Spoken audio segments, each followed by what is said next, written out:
Before we wrap things up, let's take a moment to think about what the Vision Pro means for Apple's future. The first generation may not have been a mainstream success, but it was still one of the most ambitious products Apple has ever made. It's not just another headset. It's Apple's first step toward blending the physical and digital worlds. When we think about it that way, the Vision Pro isn't a failure. It's a foundation, a stepping stone toward something much bigger. Apple has always played the long game. When the first iPhone came out, it didn't have an app store, 3G, or even basic features like copy and paste. But within 2 years, it reshaped the entire world of smartphones.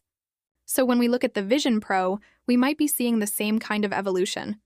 It's expensive, bulky, and a little impractical for daily use today, but this is how every major shift begins, slowly, quietly, with early adopters paving the way. The Vision Pro 2 could be where things start to get exciting. With the M5 chip, Apple is giving it the kind of raw power that will make it faster, smoother, and more efficient. We could see apps that push mixed reality even further. Think of design studios using it for real-time 3D modeling, or doctors performing virtual simulations with near-zero lag. And as developers continue to experiment, we'll see software that can make this headset more practical for average users too. But of course, there's still that big barrier, the price. $3,500 is simply too high for most people. Apple knows this, and that's why the Vision Air could be the real turning point.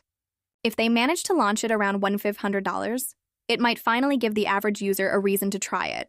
Imagine having access to a lighter, cheaper version that still offers spatial computing, entertainment, and immersive work experiences, without breaking the bank. Now, Apple's biggest challenge isn't just cost. It's perception. Right now, most people still don't see why they need a mixed reality headset. It's not like a phone or a laptop. It doesn't feel essential yet. Apple needs to change that story, and that's probably what the next few years will be about. They'll need to show how the Vision line can make life easier, not just more futuristic.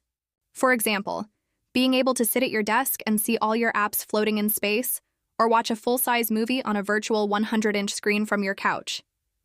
Those are the kinds of experiences that can make mixed reality feel useful. And when Apple Intelligence finally integrates fully into the Vision line, that's where everything will come together. Imagine putting on your Vision Air and saying, "Hey Siri, show me my schedule," and instantly seeing your calendar floating in front of your eyes. Or asking Siri to summarize your emails while you're cooking and having the text appear in your peripheral vision.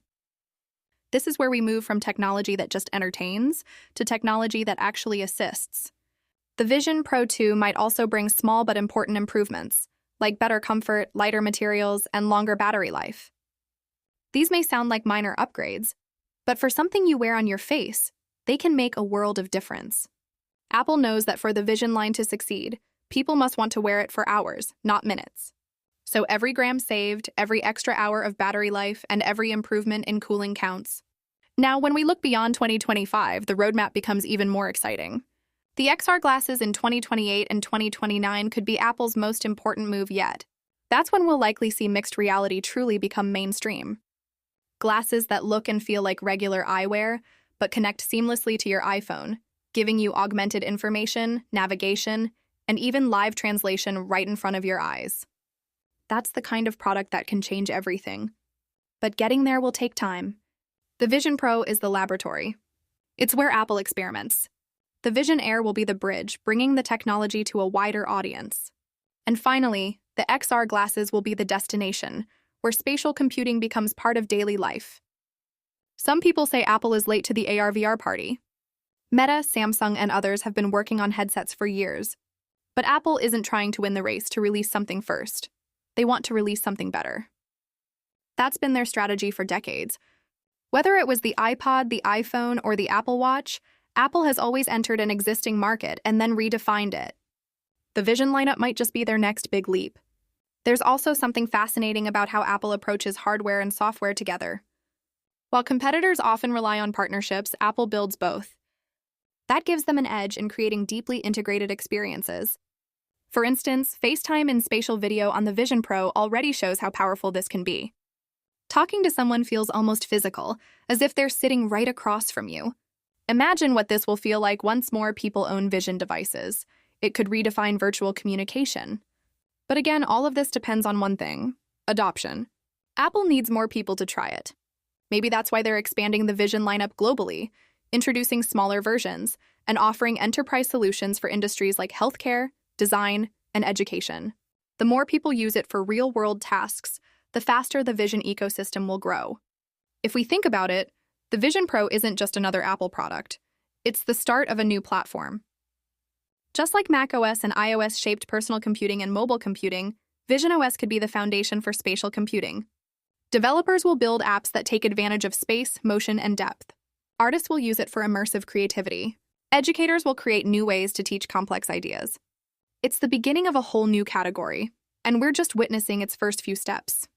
Of course, it's not all perfect. There are still issues to solve: motion sickness, limited battery, heavy design, and the lack of clear content made specifically for Vision OS. These are all real challenges, but every new technology faces them. The first smartphones had poor cameras and short battery life. The first electric cars had tiny range. The same pattern is repeating here.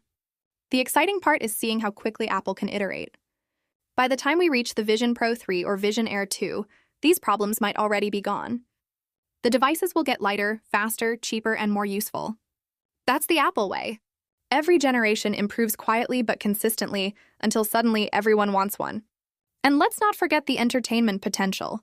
Watching movies in 3D space, playing immersive games, or even attending virtual concerts, all from your living room, is something only a few years ago sounded like science fiction. But now it's real. And with the M5 chip and future versions, that realism will only grow. Imagine watching your favorite show in a 360-degree view where the environment reacts to the sound. It's not just a screen anymore. It's an experience. Another thing to watch is how Apple might integrate the Vision lineup with other products. Think about the Apple ecosystem. How your iPhone unlocks your Mac or your Apple Watch tracks your health and syncs it with your phone. The Vision Pro 2 could become part of that same chain. You could glance at your virtual desktop, hand off files from your Mac in midair, or control your smart home just by looking at virtual switches around you. These are the kinds of seamless experiences Apple loves to create. As we move into 2026 and beyond, the future of Apple's Vision devices looks ambitious but promising. Whether it's the Vision Pro, Vision Air, or XR glasses, Apple is clearly betting on a future where computing is not confined to screens. It's a future where digital content merges naturally with the real world. So what should we expect next? Probably more refinement, better accessibility, and tighter integration with Apple Intelligence.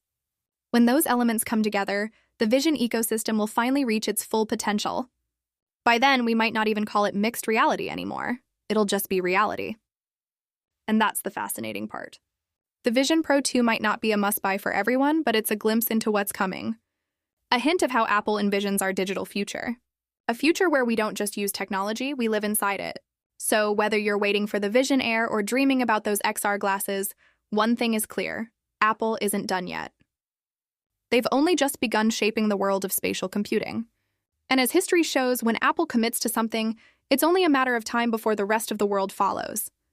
If you enjoyed this deep dive into Apple's Vision roadmap, don't forget to subscribe and hit that notification bell so you don't miss the next update. More exciting news is coming soon. Until next time, take care, stay curious, and keep exploring the future of tech.